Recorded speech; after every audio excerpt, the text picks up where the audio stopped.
Сега би го повикал на кратко да се обрати директорот на Агенцијата за финансиска подршка, Тони Димовски. Може би најинтересното она што не очекува во однос на ИПАРТ, во однос на огласот, кој за неколку дена се надевам дека ќе излезе, добро е сите соговорници да бидат запознаени. Поведете. Благодарам. Навистина е овој форум уште една можност да се согледаат резултатите во областа на земјоделието, но исто така и да се продискутира сето она што предстои во наредниот период на оваа тема. Знаете дека во земјоделието се доделени значителни финансиски средства во изминатиот период, токму заради политиката или стратешкиот пристап на владата. Но исто така тој стратешки пристап значи и темпирање на настаните во сферата на земјоделието или стапување во сила на нови услови на настапување, би рекол, во доделувањето на финансиската подршка.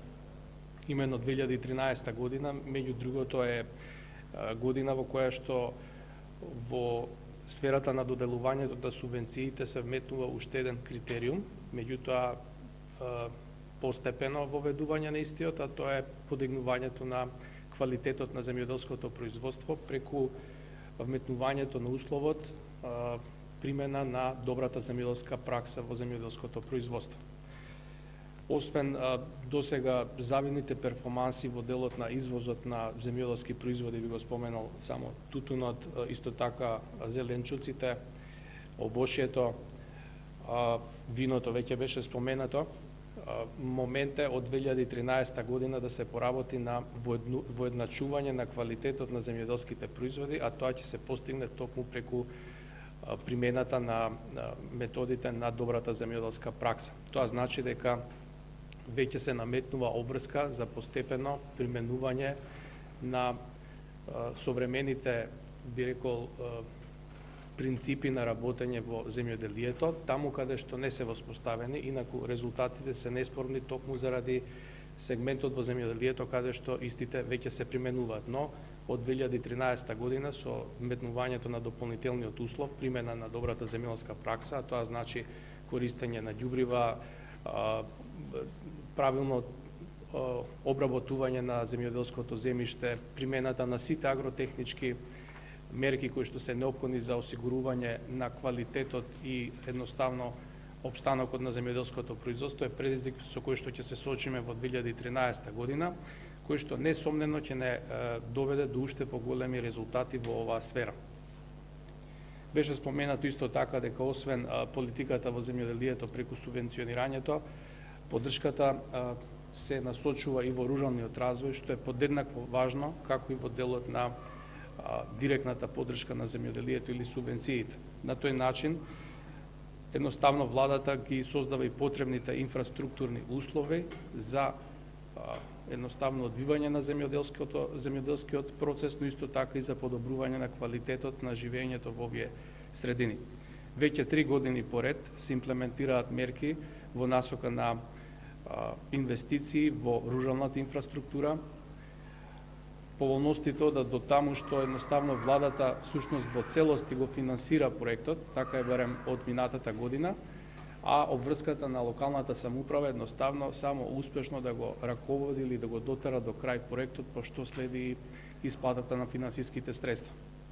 На тој начин реализирани се над 60 проекти, но тоа е само почеток, како што кажа, во наредниот период, освен зголемената финансиска поддршка за овој тип на мерки, исто така ќе се обрне внимание и на големината на проектите, односно поголеми инфраструктурни зафати да бидат финансирани на овој начин.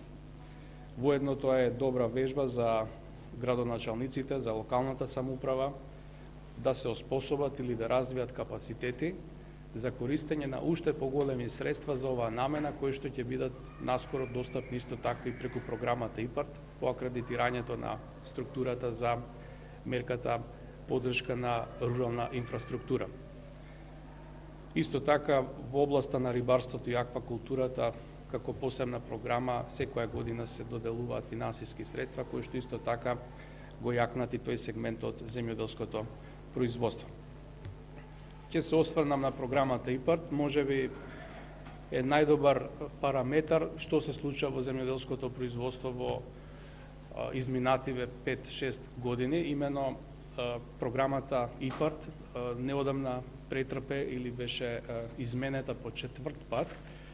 Меѓутоа, освен техничките адаптации, овој пат беше реагирано или интервенирано во насока на зголемување на капацитетите кои што ќе бидат поддржувани во рамките на оваа програма, што значи дека македонското земјоделство од периодот 2005, 2006, 2007 година, кога всушност се планирала програмата или се креирала истата, веќе во 2012 година се соочуваме со потреба од радикално изменување, затоа што едноставно повеќе од апликантите по оваа програма, би рекол, во само еден јавен повик ги едноставно достигнаа лимитите кои што се нудеа, а биле некаков параметар колку е потребно да се развива земјоделското производство, односно преработувачкиот сектор во нашиот случај.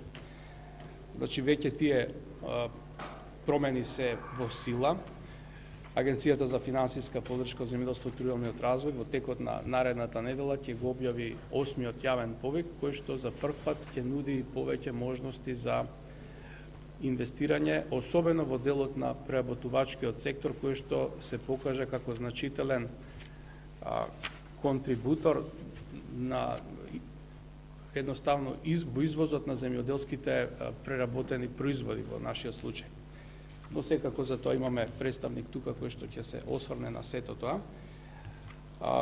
Едноставно можностите постојат, исто така се зголемуваат, се работи стратешки, веќе се наоѓаме во фаза, како што спомена, во која што веќе навлегуваме во нова фаза, во која што акцент ќе се даде едноставно повеќе на квалитетот, но исто така и на здравствената заштита, би рекол, на храната.